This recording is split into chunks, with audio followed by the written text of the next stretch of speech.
First thing footy coaches should do this off season is make sure you get some time off. I know it sounds pretty simple, but actually booking in time off, whether with your family or on your own, doing a trip away, definitely recommend after a full season of coaching football, where you've done 20 plus games over the weekend, spending full on time, 2, 3 times a night during week training.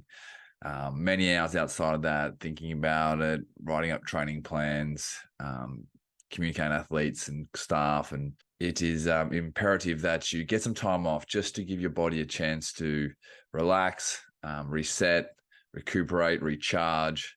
And the only way you can do that is really getting away. So it doesn't have to be anywhere fancy. You don't have to go to overseas to Europe or America or wherever. It can be very simple. It can be just down to local coast or to the mountains or go camping and be able to switch off, watch, read, do something different. I think having a little mental break from football is a good thing in terms of refreshing you as a coach, because it is all consuming. And I think whether that's just even a few days, but ideally a week or so would be nice.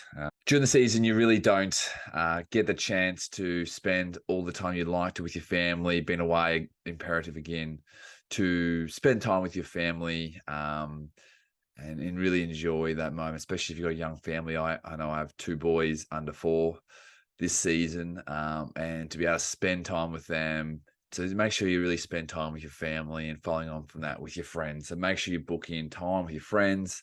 And I've been quite deliberate about this. It ain't just going to happen. We all know when you have family and work and coaching football, like your life's pretty hectic. So making sure you book your friends in instead of training on Tuesday night, you get a chance to catch up with a mate you haven't seen for a while. So again, sounds all pretty basic, but I think during this 6, 8, 10 week period you have off, these are sort of things you need to probably really tick off and focus and try and nail down, because once the season commences again, pre-season, everything dials up. To give back, following on from that, to your partner, who's probably, again, I know mine has looked after our 2 boys every time I train at night, every time I'm away on the weekend, every time I'm spending hours getting ready, doing different bits and pieces.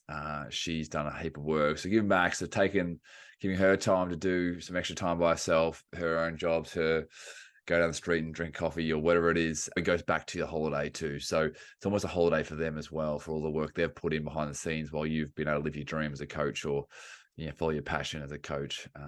Second thing is, this off season is probably the key. One of the key ones is reflecting on your season just gone by. What are the highs? What are the lows? What were your learning points? Where's some areas that you could improve from? What were your strengths? What did you build on? Some really key learnings. What would you do better if you could do it over again? What would you keep? What would you stop doing going into next season? Having to think about some of those type of questions will really set you up, and getting feedback from that. Feedback from, if you're assistant coach, from your head coach.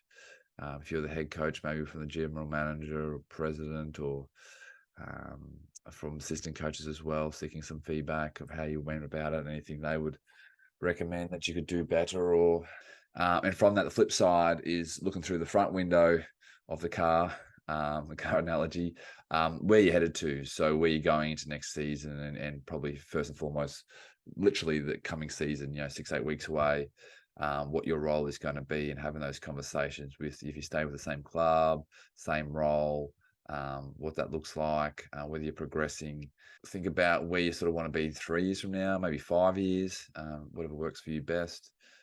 How I probably look at it is probably a little, to be honest, I've looked at it a little loosely. I've kept options open, because you don't know what opportunities are going to come available, and don't want to put ceilings on where you can get to. But I think a good rule of thumb is, I'm a strong believer, if you probably listen to this podcast and YouTube channel long enough, the importance on constantly improving and getting better. And that's what we're all about here. So I think you always should be striving to do it better, and take it up a notch, and go to the next level. So if you're a development coach trying to be an assistant line coach, if you're an assistant line coach trying to be a head coach, if you're a head coach, maybe if you're head coach of the 16s, you're trying to go to the head coach of the 18s, or the 18s going to the reserves, or reserves going to the senior coach. So, I think always looking to progress. But that doesn't mean you have to rush the process. I always think of Dale tapping on this podcast talking about not rushing your coaching journey. But at the same time, I think you always should be striving to improve, because ultimately that's where the enjoyment is, I think, is getting better and just constantly look to improve every year, I think is a must for every coach. And I think that energy and that philosophy can filter down to your players, and your players feel that. I think Craig McRae this offseason talked about doing a Harvard University course, and he talked about how that's him improving, that's him trying to get better. He just won the flag in the AFL. Final one is during the off season. Fourth and final thing is continually looking to get better. We just touched on it, but really investing in yourself. It might be coaching courses, it might be books, it might be joining our membership. There's so many things that you can do. Listen to back catalog of this podcast. Downloading, listen to one or extra couple a week or whatever it is. There's such great opportunity. You've got more time as you are coaching, obviously, and now's the time to really educate yourself and set yourself up. So maybe, do you go as far as Craig McRae going doing a Harvard course? Maybe not. You don't have to do that probably, but you can definitely do a lot of cool things that don't take a huge amount of time, but can really give you an upgrade in your coaching and getting better and setting yourself up for the best season yet, as we discussed earlier about constantly improving. So I think you're definitely investing in yourself, and spend a few bucks. It doesn't, this is your passion, this is your hobby, and it'll ultimately pay you back.